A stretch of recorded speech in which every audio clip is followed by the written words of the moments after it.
Le championnat, justement, et oui, on a un professionnel avec nous quand même, on a la chance de l'avoir, hein, notre cher Marc Garcia, qu'on retrouve tous les dimanches pour le débrief justement de ces compétitions de ski qui se déroulent un petit peu partout dans les pays, également aussi ailleurs, hein, on en parle beaucoup dans cette émission. On va accueillir justement Marc Garcia qui nous suit actuellement en direct depuis Megève, c'est ça, en Haute-Savoie. Bonsoir Marc. Raoul, c'est ça, tout à fait.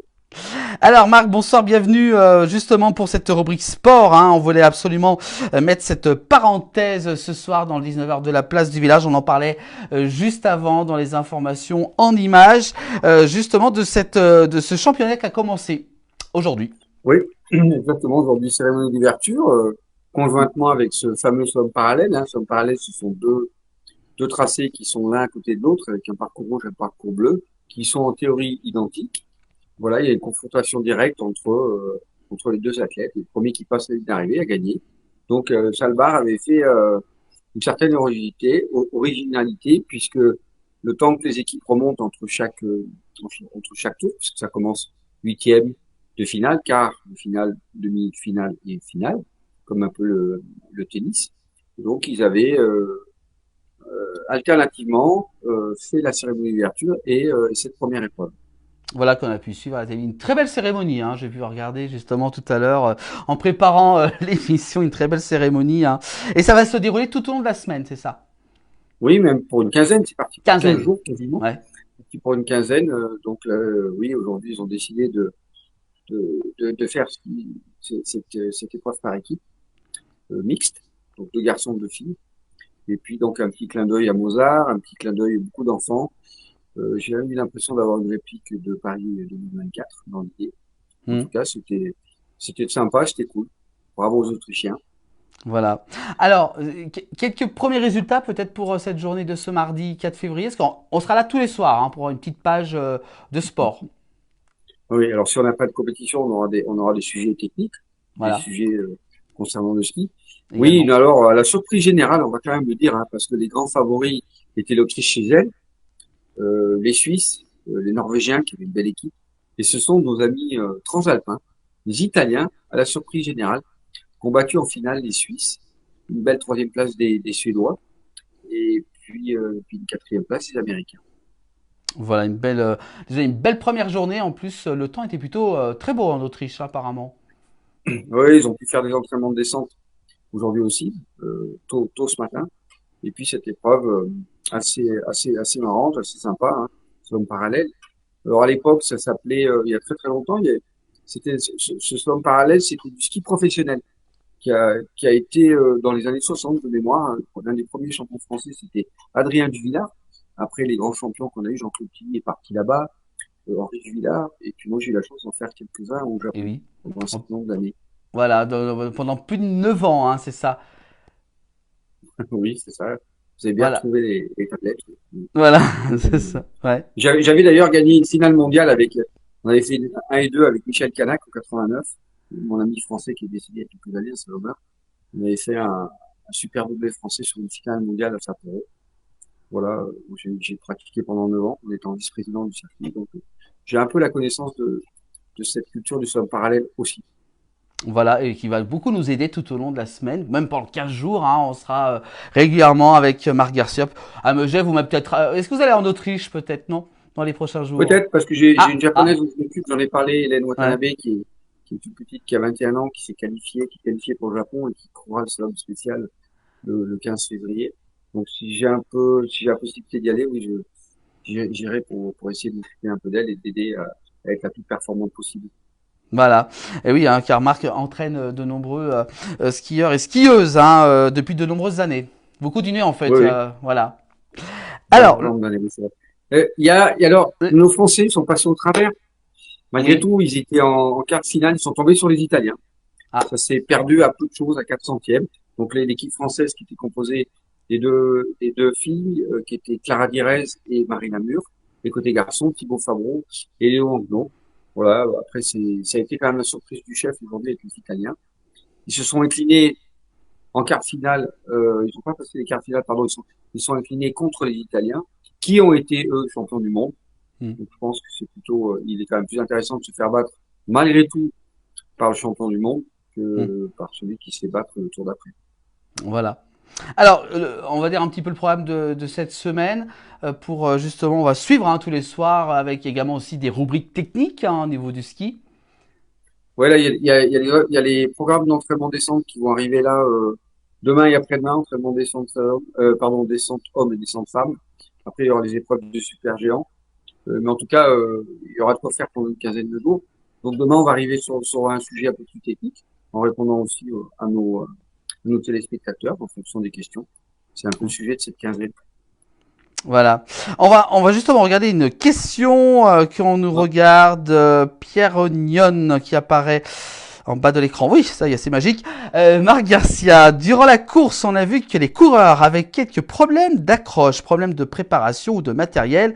16 mètres sur un format JS, c'est court, dit-il. oui, alors, pour le commun des mortels, c'est c'est euh, c'est une épreuve en parallèle et la difficulté, c'est de savoir est-ce qu'on part sur un rayon un peu plus de slalom géant ou de slalom spécial. Et la FIS a essayé d'instaurer un peu un compromis entre les deux.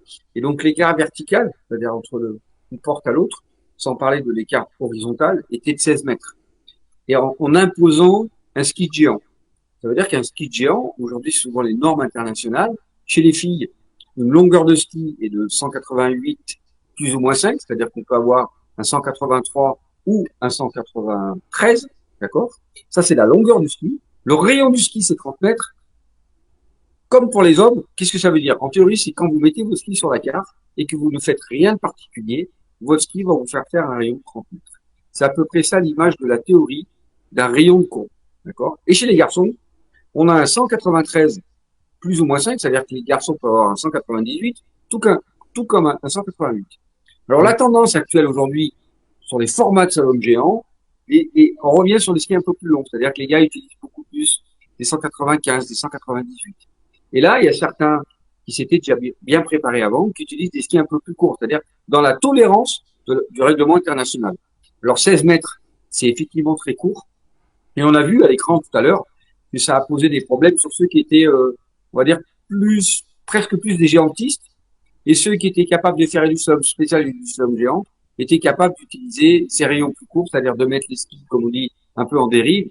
Alors, moi je pense surtout, ça a été l'adaptation euh, du, du terrain, c'est-à-dire que le tracé qui avait été effectué sur cette piste, les qualités de neige, c'était évidemment de la glace, et pour certains, ça leur a posé des problèmes parce qu'ils n'ont pas eu le temps de s'entraîner, ils n'ont peut-être pas non plus le temps de se préparer et de faire un choix de matériel qui soit cohérent par rapport à la difficulté du tracé qui était proposé.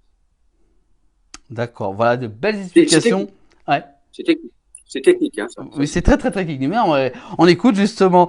Une autre question également, cette fois-ci de Patrice Roussel qui nous regarde depuis YouTube. Les portes du grand slalom parallèle étaient installées à 16 mètres. Comment fait-on pour tourner avec des skis FIS? Vous nous direz un petit peu ce que c'est. À 30 mètres, peut-on utiliser des skis différents? Voilà, exactement ce que je viens d'expliquer. En fait, Ouais, c'est les deux questions pratiquement se rejoignent. ouais, ouais. C'est qu'effectivement, le tracé est imposé sur un rayon, en fait, sur une longueur de courbe de 16 mètres, qui est beaucoup plus court qu'un rayon de slalom géant. Mais par contre, on impose, c'est-à-dire FIS, c'est la Fédération internationale de Ah, ski, on impose des skis de 30 mètres de rayon qui sont des skis essentiellement de slalom géant. Alors effectivement, c'est la difficulté. Et on a vu des coureurs, vous savez, qui mettent les skis, au lieu de faire une courbe parfaitement claire, qui, comme on dit clean en anglais, du début à la fin, ils n'ont pas le temps de le faire parce que le ski, c'est trop compliqué, ça va trop vite. Donc, on met un peu le ski en dérive. Et on a vu que ça a quand même posé des réels problèmes à l'ensemble des coureurs. Et, encore une fois, je pense il y en a qui s'étaient bien préparés, je pense notamment aux Italiens, hein, pour ne pas les citer. J'imagine que, par exemple, de l'invité qui travaille avec Yul, mon ami Yul, et qui lui avait des skis relativement courts lors de la Coupe du Monde de Val d'Isère au mois de mm. décembre, parce que Val d'Isère, c'est un slalom géant dans une pente très très raide avec des courbes très très courtes. Et je serais pas surpris de savoir qu'il a utilisé la possibilité d'avoir des skis les plus courts dans la réglementation internationale. Ah, ça c'est ouais. Ça c'est une bonne. Ouais. Ouais. Voilà. Alors, effectivement que ça vous paraît un peu, c'est compliqué. En tout cas, sur la forme de slalom géant, c'est une norme internationale et vous ne pouvez pas, par exemple, celui qui voudrait mettre un ski d'un mètre 70, 75, il n'en a pas la possibilité. C'est impossible pour lui. Donc, D'accord. c'était difficile. En tout cas, les Italiens, bravo à eux, nos amis transalpins, il y avait la petite Colombe, parce que je connais bien son papa, il est Courmayeur, qui est une petite, qui fait toutes les disciplines, et qui faisait partie de ces quatre-là, qui a très très bien skié, et qui ont battu la Suède juste en demi-finale, et puis qui ont surtout battu les Suisses en finale. Et en tout cas, c'était une belle épreuve, moi j'ai trouvé, parce que souvent je suis assez critique par rapport à ça, sur le format du slalom parallèle et comment on fait. Mais en tout cas, il y avait, je crois, 15 000 spectateurs, 18 000 spectateurs en Autriche, comme il se doit dans une Oui. compétition en Autriche.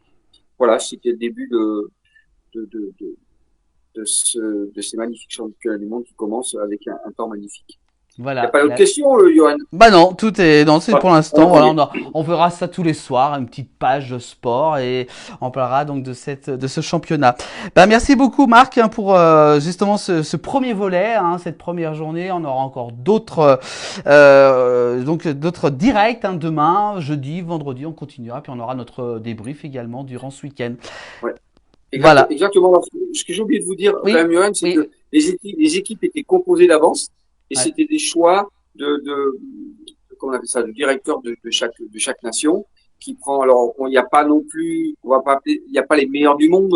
On n'a pas vu Odermatt, on n'a pas vu Clément Noël, on n'a pas vu un certain nombre d'athlètes, mais il y avait quand même, par exemple, les Norvégiens, ils avaient une superbe équipe avec Anthony McGrath, Tim Monaghan, et puis les filles, ils avaient une équipe absolument extraordinaire, et ils sont passés au travers. Donc, encore une fois, ce format de slalom parallèle, qui était très court, hein, 24-25 secondes, permet à des jeunes, permet à certains de peut-être venir battre et éliminer des grands champions. Et oui, ça c'est quand même bien d'un côté pour eux, voilà, de s'affronter contre des grands champions. Exactement, exactement. Et là, je vois que de temps en temps, il y a des formats au sein dans certaines stations de faire des slaloms parallèles plutôt ludiques. Et je trouve que c'est super sympa. Le premier qui passait une arrivée a gagné. Donc c'est simple. Voilà. Ben, merci beaucoup Marc, on se retrouve demain, jeudi, mercredi pardon, Ouais, c'est mieux. ouais. Demain, on Demain aura un sujet mercredi. technique. Ouais. Alors, je fais la surprise. Demain, ce sera un sujet technique. Ah, on n'en dit pas plus. Ouais. Technique sur le matériel du ski. Justement, allez, à vous de trouver. Mais demain, on va parler de technique, préparation de matériel sur du ski, les différents modèles de ski. Donc voilà un peu un sujet À on va essayer retrouver. de développer et à retrouver. Voilà, bah voilà, on se retrouve demain Marc. Ben merci beaucoup à Marc. Et demain, on continuera avec Marc encore pour nous parler de tout ça. Belle soirée à vous Marc du côté de Megève. Merci. À bientôt pour un salon parallèle. Ouais, et puis à demain. Puis à demain, hein, dans À 19 demain, heures. Johan, Hein. bientôt. À Voilà. demain. Allez. Ouais, À demain. demain. Demain, on signe pour toute la semaine avec Marc, même pendant 15 jours. Voilà. Merci à vous, Marc. Belle soirée. Merci.